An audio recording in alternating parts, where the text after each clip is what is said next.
William Powell appeared to have everything: fame, wealth, and the ideal picture of Hollywood. When his butler opened a locked part of the house, a new story came to light. Hidden wills, secret payments, million-dollar cases, and a heartbreaking family tragedy lay buried in the shadows. Now, 40 years later, we are discovering what America's most complex star tried to keep secret until he passed away. William Powell was born on July 29, 1892, in Pittsburgh, Pennsylvania. He was the only child of Nettie and Horatio Powell. His dad was an accountant, and they had a comfortable middle-class life. In 1907, they moved to Kansas City, Missouri, and things changed. That's where it all began. In high school, Powell discovered something he was really passionate about: performing in front of an audience. His folks wanted him to be a lawyer, but he really liked acting on stage. He performed in school plays and went to cabaret shows with his mother whenever he had the chance. Those performances really stuck with him. He wasn't just watching actors, he was picturing himself up there. His folks continued to encourage him to go to law school. So in 1911, Powell started attending the University of Kansas. He lasted just 1 week before quitting. The thought of spending his whole life in a courtroom? Not possible. He realized he wanted to be an actress, but chasing dreams requires money. He got a job at the Kansas City Telephone Company, trying to save money for acting school. It was not sufficient.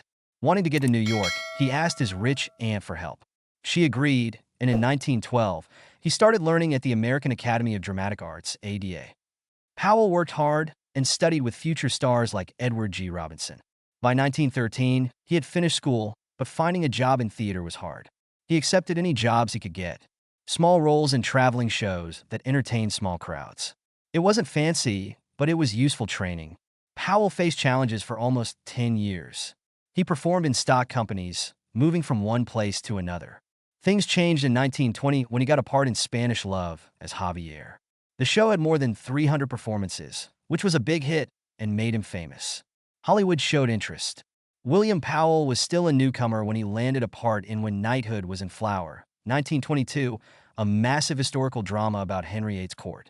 At that time, it was the most costly film ever, with a price tag of $1.5 million.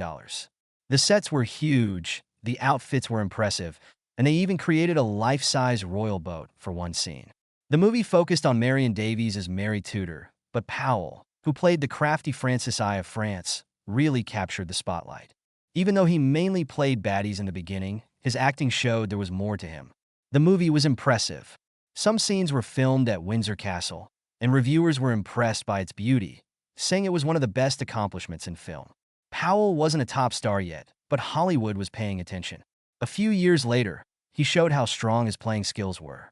In The Last Command, released in 1928, Powell played the role of Leo Andreyev, a film director who is angry and wants to take revenge. The story is about Sergius Alexander, a former strong Russian general who has lost everything and is now just an extra in Hollywood. Emil Jannings played Alexander and won the first Academy Award for Best Actor. Powell's character, Andreyev, hires him not as a favor, but to settle a debt from the Russian Revolution.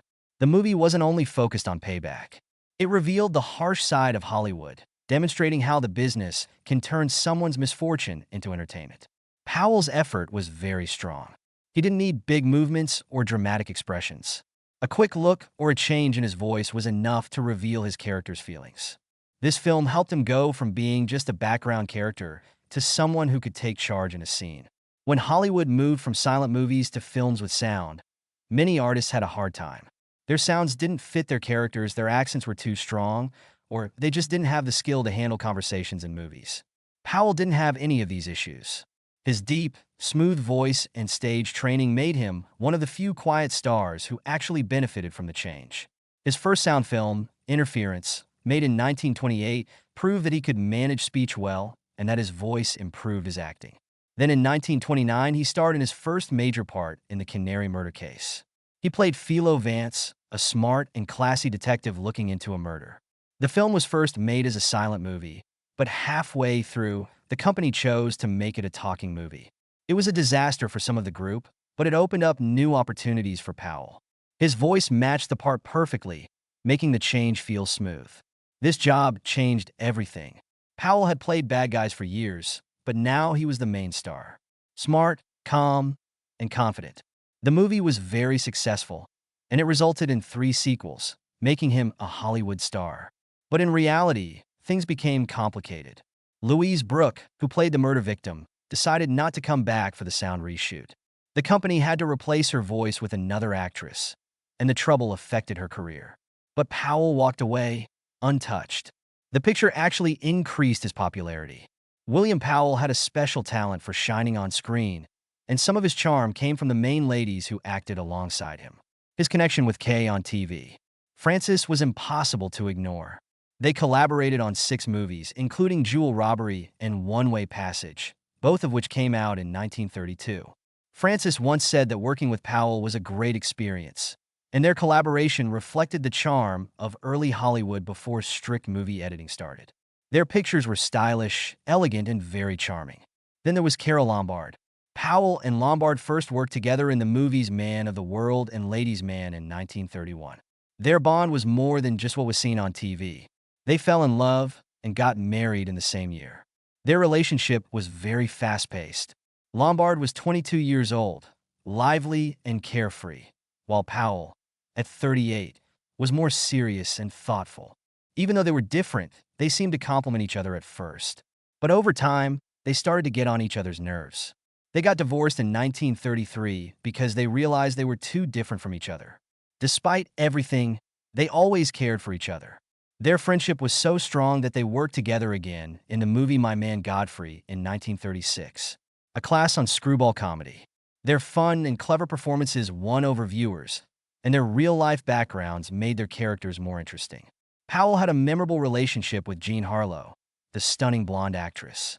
They acted together in Reckless in 1935 and Libeled Lady in 1936, but their real-life love story was even more interesting. Harlow loved Powell and called him Poppy. In 1936, he gave her a beautiful diamond ring. It wasn't exactly an engagement ring, but it showed how strong their connection was. Even though there was a 19-year age difference, they were very much in love. But their story took a sad turn. While making the movie Saratoga in 1937, Harlow got very sick. Initially, doctors believed it was the flu or a problem with the liver, but it turned out to be much worse. She had kidney failure because of scarlet fever she had when she was a child. Powell stayed with her as she got worse. Harlow died on June 7, 1937, at the age of 26. Powell was extremely upset. He took care of her funeral and paid for it, and he made sure there were always fresh flowers at her grave. He never really got over losing her. Nick Charles, played by William Powell, became a well-known figure in film history when The Thin Man came out in 1934.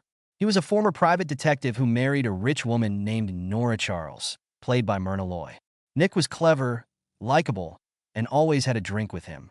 His character was created by Dashiell Hammett, but Powell made him memorable with his smooth speaking and quick wit. Some people said Powell was as good at talking as Fred Astaire was at dancing. Myrna Loy wasn't the studio's first pick for the role of Nora, but director W.S. Van Dyke was determined to cast her. He tried her personality by pushing her into a swimming pool at a party to see if she could deal with surprises like Nora could. Powell and Loy clicked right away, and their fun and balanced partnership in films changed the way marriage was portrayed in movies. Viewers enjoyed watching them team up to solve riddles while playfully teasing each other. Their dog, Asta, became just as famous as they were. Although fans thought Powell and Loy were dating, they were actually just good friends. Loy later mentioned that they were too alike for a romantic relationship, but their partnership still turned out to be one of the best in Hollywood. The popularity of The Thin Man was surprising. MGM didn't have high hopes for the film and gave it a limited budget. It was filmed in only 16 days, but it became very popular and got an Oscar nod for Best Picture. During the Great Depression, people enjoyed the blend of humor, mystery, and glamour. The movie was very successful, prompting MGM to create 5 sequels. The Thin Man in 1936, Another Thin Man in 1939, Shadow of the Thin Man in 1941, The Thin Man Goes Home in 1945, and Song of the Thin Man in 1947. The shows always remained appealing. Some people think the first 3 were the best. The movies remained popular because they always included what people enjoyed most: Nick and Nora's clever talks and thrilling mysteries. Even well-known actors like James Stewart acted in sequels before they became stars. When the series finished in 1947, The Thin Man was one of the most successful film franchises in Hollywood. It made William Powell a big star and proved that Myrna Loy could act in both comedies and dramas. The movies earned millions. This was very important back then, and they're still seen as classics today. The Thin Man combined mystery, humor, and romance in a way that impacted detective pictures for many years.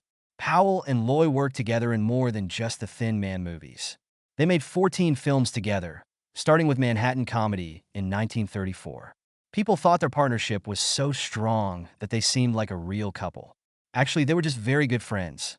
Loy once said that acting with Powell was easy because they understood each other's timing so well. They could exchange lines smoothly, which made their acts feel natural.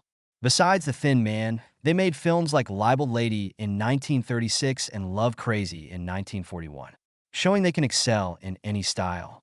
What set them apart from other couples on screen was how they showed that marriage can be enjoyable. While many movie relationships were dramatic, Nick and Nora were equal partners who truly liked being together. This was uncommon in Hollywood at that time. Audiences enjoyed watching a clever and playful married pair. Their last movie together was The Senator Was Indiscreet in 1947, in which Loy made a small appearance. Although they never collaborated again, their influence continued. Critics still consider them one of the best screen duos ever. Before The Thin Man, Powell was famous for playing agents like Philo Vance, but it was his role as Nick Charles that really changed his career. The part allowed him to display his humor while still being smooth and elegant. It became his most famous role, and he got his first Oscar nod for Best Actor because of it. He was always seen as a polished and clever main character. In the 1936 movie My Guy Godfrey, William Powell played Godfrey Park, a guy who goes from being homeless to becoming a butler for a wealthy but disorderly family. The movie, directed by Gregory LaCava, was very popular with both reviewers and viewers. It received 6 Academy Award nods, including one for Powell for Best Actor. It was the first movie to be nominated in all 4 performance categories, but it didn't win any awards. He made Godfrey both funny and very relatable. During the Great Depression, when many faced hardships, his character's journey from being overlooked to discovering a sense of purpose connected with the audience. The movie had more than just funny moments. It had a powerful message about social classes and money. Powell also showed professionalism behind the scenes by asking that his ex-wife, Carol Lombard, be cast as Irene Bullock. Even though they were no longer married, he knew she was the right person for the part, which made the movie even better. That year, Powell acted in The Great Ziegfeld, 1936, where he portrayed Florence Flo Ziegfeld Jr., a well-known Broadway director famous for his lavish stage productions. This film was one of MGM's largest projects, featuring big singing scenes and extravagant sets. The most well-known scene is A Pretty Girl is Like a Melody. It cost a huge $220,000 to make, which would be millions today. Over 1,000 people were involved in making the movie, showing how much MGM was ready to spend on large, impressive events. The Great Ziegfeld won 3 Academy Awards, including Best Picture, but Powell didn't receive a nomination. Despite that, his performance was lauded for showing Ziegfeld's charm, drive, and personal challenges. Louisa Rayner got Best Actress for her role as Ziegfeld's first wife, but Powell's character was also a big reason the film was so unforgettable. It is still one of the most lavish Hollywood movies ever made. In March 1938, a year after losing Jean Harlow, William Powell was found to have rectal cancer. At that time, cancer medicines were still evolving, and his future was unclear. He decided to try a new method where radium pellets were inserted into his body using silver needles. It was a new and dangerous treatment, but he didn't have any better choices. He went through a tough process for 6 months, not knowing if it would be successful. By 1940, the cancer had disappeared. He lived, but the fight left him tired both physically and emotionally.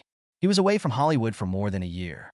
He needed time to heal, not only from cancer but also from the sadness he felt after Harlow died. People began to ask what had happened to him.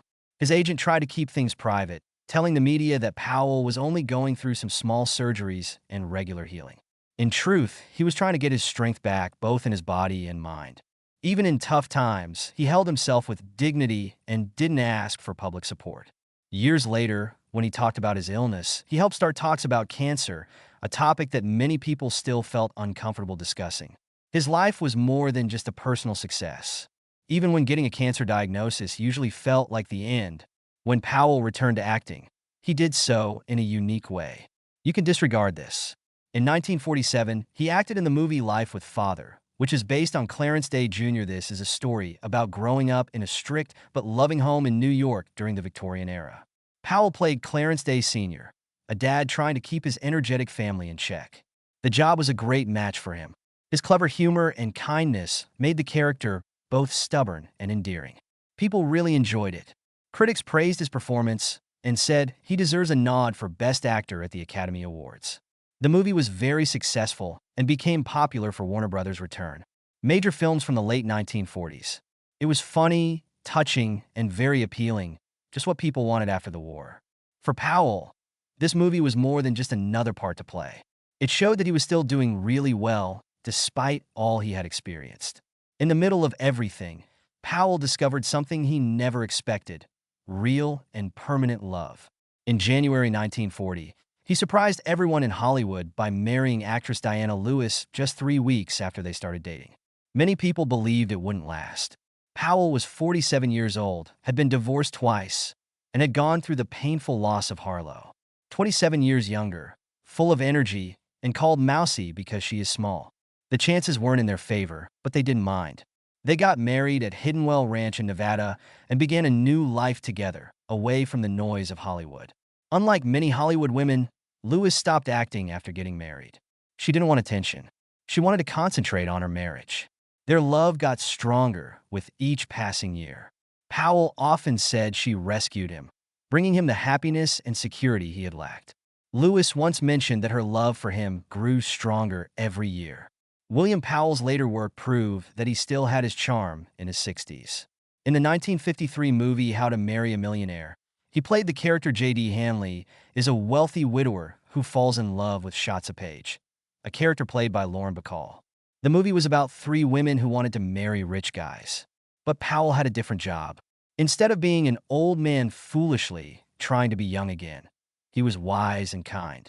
He really cared about Shotza and wanted her to be happy, but in the end, he decided to step back because he thought their age difference might cause problems.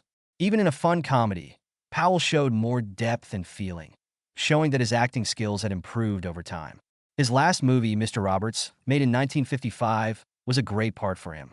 He played Doc, the ship's doctor, who provided sensible advice during World War II. Even with big stars like Henry Fonda, James Cagney, and Jack Lemmon around him, Powell shined without needing flashy scenes. His acting was calm yet strong, showing kindness and understanding in every scene. His health was getting worse, making it hard to film, but he still gave one of his best performances. It was a suitable goodbye after a long career that lasted many years. After Mr. Roberts, Powell surprised everyone in Hollywood by saying he was retiring at 63. His choice wasn't only related to age. He had health problems for many years. In 1938, he fought colon cancer and had experimental treatment. By the 1950s, his health was declining. He had a hard time remembering his lines and found the long days of filming tiring. Deciding to quit was hard, but he realized it was time to leave. Powell and his wife, Diana Lewis, went to Palm Springs, California, for good. They bought a home there in 1941. They remained together for more than 40 years, enjoying a calm life out of the public eye, unlike many Hollywood couples. They liked shooting, biking, and hanging out with friends at the Racquet Club. A well-known spot for Hollywood stars like Marilyn Monroe was where Diana, known as Mousy, decided to stop acting soon after getting married to focus on their life together. Their love was genuine and lasted until Powell died in 1984 at the age of 91. Their Palm Springs home, which still exists today, represents their strong ongoing connection. His role as Nick Charles in the Thin Man series with Myrna Loy set a high standard for classy comedy that players still look up to today. Even famous people like George Clooney have said that Powell influenced them because he mixed style with approachability. Myrna Loy once said, "No one is like him. There will never be anyone else like him." She was correct. Powell didn't just take action. He shaped a time in Hollywood that appreciated humor, elegance, and lasting charm. William Powell had a son called William David Powell. William David took his own life on March 13, 1968. He was 43 years old and hurt himself badly while standing in the shower. This aggressive action revealed how much he was suffering. Before he passed away, he wrote a 4-page letter to his father. Only 2 lines from the note were made public. He wrote, "Things aren't so good here. I'm going to a better place." His words showed how sad he was, but they raised many questions about his difficulties. William David was facing many struggles. He suffered from severe depression and major health issues such as hepatitis and kidney problems. These issues made him stop working. He used to be a writer and director for popular TV shows like Bonanza and Rawhide. Although he was skilled at his work, his health declined and his sadness increased.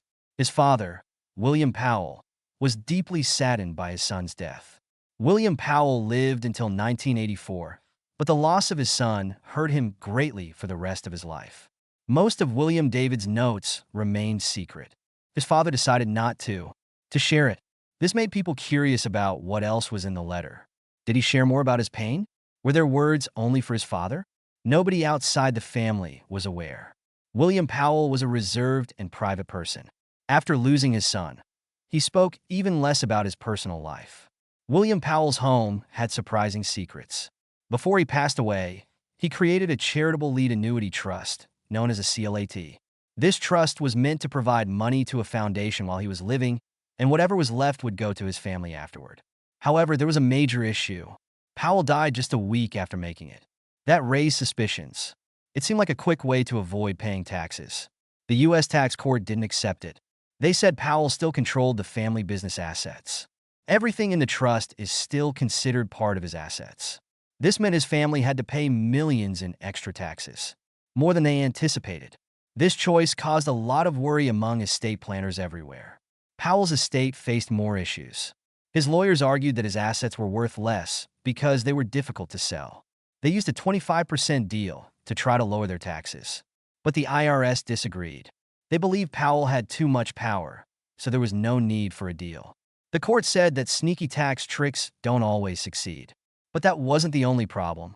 From 1989 to 1993, no one knew for sure if they were gifts or payments for work, which caused more problems. Powell's estate was a complicated mess instead of being neat and organized. Powell always appeared to be a person of honesty. He was recognized for being kind and wealthy, but his estate revealed a different situation. His company was sued for health problems caused by asbestos. For many years, his business sold products that had asbestos in them, even though it was harmful. Workers who got sick sued, and Powell's company had to pay millions in settlements. That didn't fit the way people saw him as a serious business person. Next came the CLAT. People thought he would be generous. The way it was arranged made it seem more like a tax scheme than a kind gesture. His home life wasn't as perfect as it looked. After he died, his family began arguing about money. Some people said he felt forced to change his will at the last moment. Instead of a caring, close family, there was distrust and fighting in court. The biggest surprise was who received money and who didn't. Powell's family received a lot, but some close cousins were not as involved. These were people who had once played an important role in his life.